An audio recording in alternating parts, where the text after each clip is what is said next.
خواتین ان کے لیے ایک اور آسانی جو مردوں کو میسر نہیں ان کو میسر ہے. فرض نماز کھڑی ہے، کوئی مرد اسے یہ اجازت نہیں کہ طواف کرے.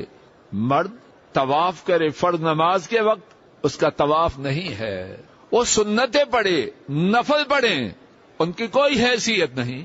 جب نماز کھڑی ہو جائے مرد پابند ہیں کہ جماعت کے ساتھ شرکت کریں.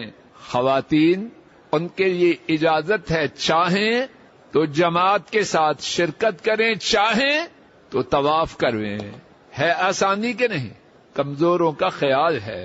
امام بخاری حضرت ام سلمہ رضی اللہ تعالی عنہا ان کے حوالے سے روایت کرتی ہیں، انہوں نے نبی کریم صلی اللہ علیہ وسلم کی خدمت میں عرض کیا کہ طبیعت بھی ناساز ہے اور انہوں نے طواف وداع بھی نہیں کیا.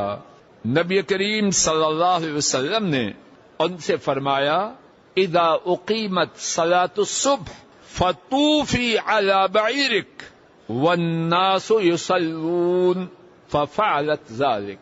حضرت صلی اللہ علیہ وسلم نے فرمایا جب لوگ فجر کی نماز پڑھیں گے، فجر کی جماعت کھڑی ہوگی تو آپ اپنے اونٹ پہ طواف کر لینا. اور ایک روایت میں ہے کہ لوگوں کے پیچھے سے، چنانچہ انہوں نے ایسے ہی کیا.